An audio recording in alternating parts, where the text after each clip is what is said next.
আল্লাহর নবী বললেন, মাসালি ওয়া মাসালুল আমবিয়াই মিন ক্বাবলি কামাসালি রাজুলিন বানা বাইতান। আমার দৃষ্টান্ত আর আমার আগের নবীদের দৃষ্টান্ত ওই ব্যক্তির মতো যেই ব্যক্তি একটা ঘর বানিয়েছে। কি বানিয়েছে? খেয়াল করে শুনবেন। আল্লাহর হাবিব বললেন, আমার দৃষ্টান্ত আর আগের সব নবীদের দৃষ্টান্ত হচ্ছে ওই ব্যক্তির মতো যে ব্যক্তি একটা ঘর বানিয়েছে, যে ঘরটা অনেক সুন্দর করে সে ডিজাইন করেছে। ঘরের ডানে বায়ে উপরে নিচে সামনে পেছনে এত সুন্দর ডিজাইন, নিখুঁত, খুঁত ধরার মতো কোনো জায়গা নাই। লোকজন এসে যারাই ঘরটা দেখে সবাই বলে বাহ বাহ। কি বলে? এত সুন্দর ঘর আমরা দেখি নাই। তবে একটা জায়গায় একটা ভুল ছিল, একটা জায়গায় একটা খুঁত ছিল। ঘরের একটা ওয়ালে ইটের গাঁথুনির জায়গাটাতে এক জায়গায় একটা ইটা কম ছিল। কি কম ছিল? ইটা কম ছিল। সবাই বললো তোমার ঘরটা অনেক সুন্দর, এক জায়গায় একটু সমস্যা, দেয়ালের গাঁথুনিতে একটা ইটা নাই। বিশ্বনবী সাল্লাল্লাহু আলাইহি সাল্লাম বলেন, ফাআনাল লাবিনা ওয়া আনা খাতামুন নাবিয়িন। আমি হচ্ছি সেই ইটা। আমাকে যখন আল্লাহ তাআলা ওই জায়গায় গ্যাপ পূরণের জন্য রেখে দিল, গোটা বিশ্বটা উজালা হয়ে গেল। নবুয়তের মালাটা পরিপূর্ণ হয়ে গেল। ফাআনাল লাবিনা ওয়া আনা খাতামুন নাবিয়িন। আমি হলাম সেই ইটা। আমাকে যখন আল্লাহ তাআলা দুনিয়ায় পাঠালেন, গোটা দুনিয়াটারে আলোকিত করে দিল কে? এরা হতে হেলে দুলে নুরানি তনু ওকে আসে হায়, সারা দুনিয়ার হেরে মেরে পর্দা খুলে খুলে যায়। সে যে আমার কামলিওয়ালা কামলিওয়ালা, সে যে আমার কামলিওয়ালা কামলিওয়ালা। তার ভাবে বিভোল রাঙা পায়ের তলে, পর্বত জঙ্গল টল মল টলে, খুরমা খেজুর বাদাম জাফরানি ফুল ঝরে ঝরে যায়। সে যে আমার কামলিওয়ালা কামলিওয়ালা। সুবহানাল্লাহ পড়েন। এজন্য আল্লাহর হাবিব বলতেন, আমি শেষ নবী, আমি শেষ রাসূল, আমার পরে কোনো রাসূল নাই, আমি হলাম খাতামুন নাবিয়িন। সুবহানাল্লাহ পড়েন। তাহলে কোরআন সর্বপ্রথম আল্লাহর হাবিবের যে পরিচয়টা দিল সেটা হচ্ছে আল্লাহর হাবিব হচ্ছেন রাসূলুল্লাহ। আওয়াজ করে বলেন তো, তিনি কি ছিলেন? আল্লাহ রাসূল ছিলেন। দ্বিতীয় যে পরিচয়টা কোরআন আমাদেরকে দেয় সেটা হচ্ছে তিনি যেন তেন রাসূল নন, তিনি হচ্ছেন শেষ রাসূল, শেষ নবী, খাতামুন নাবিয়িন। তার মানে আমার নবীর পরে আর কোন নবী পৃথিবীতে আসবে না। তিন নাম্বার কোরআন যে পরিচয়টা আল্লাহর হাবিবের আমাদের সামনে তুলে ধরেছে সেটা হচ্ছে তিনি রাসূল ছিলেন, শেষ রাসূল ছিলেন, তবে তিনি মানুষ ছিলেন। তিনি কি ছিলেন? আওয়াজ করে বলেন। আমার নবী কি জিন ছিল? ফেরেশতা ছিল না? কি ছিল? আওয়াজ করে বলেন, কি ছিল? তিনি মানুষ ছিলেন, তবে যেন তেন মানুষ নন, অসাধারণ মানুষ। কেমন মানুষ? তিনি মানব, সাধারণ মানব নন, তিনি মহামানব। তিনি নবী, তিনি যেন তেন নবী ছিলেন না, তিনি মহানবী। ঠিক কিনা? আমার রাসূল সাল্লাল্লাহু আলাইহি সাল্লাম কি জিন ছিলেন? ফেরেশতা ছিলেন? তাহলে তিনি কি ছিলেন? আওয়াজ করে বলেন, কি ছিলেন? তিনি মানুষ ছিলেন, তবে সাধারণ মানুষ নন, অসাধারণ মানুষ। ঠিক কিনা? তিনি মানব ছিলেন, যেন তেন মানব নন, তিনি মহামানব। তিনি নবী, তবে সাধারণ নবী না, তিনি মহানবী। সুবহানাল্লাহ পড়েন। ওনার চেহারার সাথে পৃথিবীর কারোর চেহারার কোনো তুলনা হয়? অনেকে বলে ইউসুফ আলাইহিস সালাম নবীদের মধ্যে সবচাইতে সুন্দর নবী ছিলেন, বলে না অনেকে? শোনেন না আপনারা? এটা ঠিক, উনি অনেক সুন্দর ছিলেন, কিন্তু আমার নবীর চাইতে বেশি সুন্দর? আল্লাহর হাবিব বলতেন, আনা মালিহুন ওয়া আখি ইউসুফ সাবিহুন। মানে আমি হচ্ছি মালিহ, লাবণ্যময় সুন্দর, আর আমার ভাই ইউসুফ হচ্ছে সাদা সুন্দর। একদিকে লাবণ্যময় সুন্দর, আরেকদিকে সাদা সুন্দর। কোনটার দাম বেশি? চিল্লায় বলতে হবে কোনটা? আল্লাহর হাবিব ছিলেন মালিহ। মালিহ শব্দটা এসেছে মিলহান থেকে। মিলহান মানে লবণ। মিলহান মানে কি?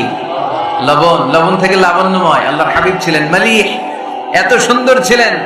আম্মা জান আয়েশা যখন শুনলেন ওয়াকাত্তা'না আইদিয়াহুন, মিশরের নারীরা বুর্তুকাল কাটতে যে, লেবু কাটতে যে, কমলা লেবু কাটতে যে, সাইয়েদনা ইউসুফ আলাইহিস সালামকে যখন দেখলেন, আল্লাহ নবী ইউসুফ আলাইহিস সালামের চেহারার মাধুর্যতা এত সুন্দর ছিল, এত চমৎকার চেহারার গ্ল্যান্স, এটা দেখে মিশরের নারীরা লেবু কাটতে যে আঙ্গুল কেটে ফেলেছিল। আল্লাহর কোরআন সাক্ষী, সুবহানাল্লাহ পড়ে। এই ঘটনা যখন আম্মা জান আয়েশা রাদিয়াল্লাহু তাআলা আনহা শুনলেন, তিনি বললেন, ও মিশরের নারীরা, তোমরা ইউসুফ নবীর সৌন্দর্য দেখে লেবু কাটতে যে আঙ্গুল কেটেছো, আমার স্বামী বিশ্বনবী মুহাম্মদ সাল্লাল্লাহু আলাইহি ওয়াসাল্লামের চেহারা যদি দেখতা, তাহলে লেবু কাটতে যে আঙ্গুল নয়, কলিজাটা কেটে টুকরা টুকরা করে দিতা। আবার আম্মা জান আয়েশা বলেন, তোমাদের জন্য একটা সূর্য আছে, আমার জন্য একটা সূর্য আছে। তোমাদের সূর্য আমার সূর্যের মতো নয়, আমার সূর্যটাও তোমাদের সূর্যের মতো নয়। তোমাদের সূর্যটা প্রতিদিন সকালবেলা পূব আকাশে উদিত হয়ে গোটা বিশ্বটারে আলোকিত করে ফেলে, কিন্তু আমার সূর্যটা সকালবেলা উদিত হয় না। আমার সূর্যটা এশার নামাজের পরে মসজিদে নববীর দিক থেকে আমার ঘরের দিকে উদিত হয়, মানে আমার হাবিব আমার ঘরে আসে। আমার সূর্যটা যখন আমার ঘরে আসে, আমার পুরো ঘরটা তার নূর দিয়ে মুনাওয়ার হয়ে যায়। তোমাদেরও সূর্য আছে, আমারও সূর্য আছে।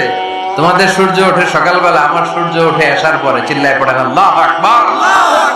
এজন্য there is no comparison with our prophet Muhammad sallallahu আলাইহি ওয়াসাল্লাম। তিনি মানুষ ছিলেন, তবে সাধারণ মানুষ নন, অসাধারণ মানুষ। নবী ছিলেন, যেন তেন নবী নন, মহানবী, মানব, কিন্তু মহামানব, ঠিক কিনা? এজন্য কোরআন আমাদেরকে জানিয়ে দেয়, কুল ইন্নামা আনা বাশারুম মিসলুকুম ইউহা ইলাইয়া আন্নামা ইলাহুকুম ইলাহু ওয়াহিদ। ও নবী, আপনি বলে দেন, নিশ্চয় আমি তোমাদের মতোই মানুষ, কিন্তু আমার কাছে ওহী আসে, তোমাদের কাছে আসে না, ঠিক কিনা? মানুষ কোন সেন্সে?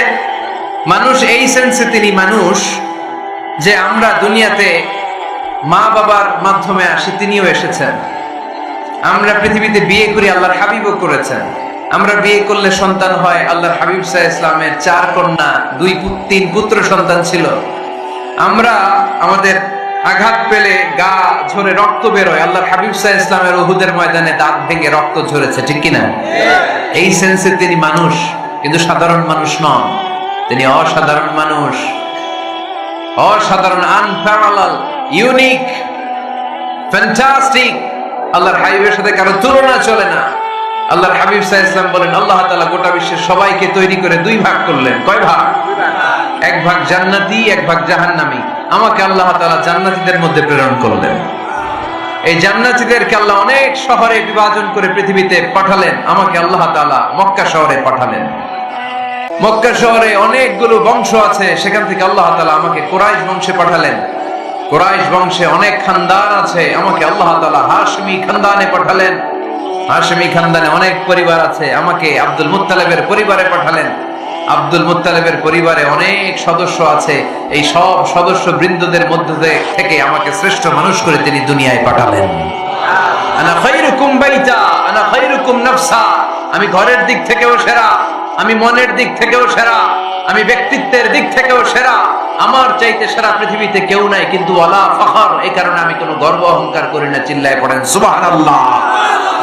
তার মানে কোরআন আমাদেরকে প্রথমে জানালো তিনি হলেন রাসূলুল্লাহ, আল্লাহর রাসূল, তিনি আল্লাহর নবী, আল্লাহর রাসূল। দ্বিতীয় পর্যায়ে কোরআন আমাদেরকে জানালো তিনি হলেন শেষ রাসূল, শেষ নবী। তৃতীয় পর্যায়ে কোরআন বিশ্ব নবীর ব্যাপারে আমাদেরকে ইনফরমেশন দিল, তবে তিনি মানুষ ছিলেন। কি ছিলেন? আকীদা খালেস করে নেন, আল্লাহর হাবিব সাল্লাল্লাহু আলাইহি ওয়াসাল্লাম কি ছিলেন? মানুষ ছিলেন, তবে অসাধারণ মানুষ। তিনি ওহীপ্রাপ্ত হতেন, আমরা ওহীপ্রাপ্ত হই না, ঠিক কিনা? চতুর্থ পর্যায়ে কোরআন আমাদেরকে জানান দেয় যে আল্লাহ রাসূল সাল্লাল্লাহু আলাইহি ওয়াসাল্লাম জীবনে কোনোদিন মন গড়া কোনো কথা বলে না। বলছে? আমরা বলি না? এই যে যারা গুজব ছড়ায়, আন্দাজে বলছে না, কথা বলেন। আল্লাহর হাবিব সাল্লাল্লাহু আলাইহি ওয়াসাল্লাম জীবনে মন গড়া কোনো কথা বলেছে? মন মস্তিষ্ক প্রসূত কিছু বলেছে? মন যা চায় তা তিনি বলেন? বলেন না। মন গড়া বলেন না, because he was guided by ওয়াহি, he was guided by the revelation. তিনি ওহী দ্বারা গাইডেড, ওহী তাকে ওনাকে পথ দেখায়। মন গড়া তিনি কিছু বলেন না, কোন নবী মন গড়া কিছু বলেন না। এজন্য নবীদের কথার মধ্যে কোনো অমিল নাই। এমনকি কখনো হয়েছে এক নবী এসে বলেছে পৃথিবীতে যে আল্লাহ একজন, আরেক নবী এসে বলছে না 2-3 জন হতে পারে? বলেছে? কোন নবী এসে বলেছে যে আখিরাত আছে, the day of judgement, the day of accountability, দুনিয়াতে যা করেছো এগুলোর জন্য আল্লাহর সুপ্রিম কোর্টের কাঠগড়ায় দাঁড়াতে হবে, আখিরাত বলে একটা ব্যাপার আছে? আরেক নবী এসে বলছে না, আখিরাত ফাকিরাত কিছু নাই, দুনিয়াকে মজা লেলো, দুনিয়া তোমারই হ্যাঁ, এই দুনিয়াই সব শেষ। এরকম কি কখনো হয়েছে? না। কিন্তু এই পৃথিবীর কবিরা এক এক কবি এক এক কথা বলে, এক এক নবী এক এক কথা বলে, এরকম হয় না। কিন্তু এক এক কবি এক এক কথা বলে, এক এক দার্শনিক এক এক কথা বলে, ঠিক কি না?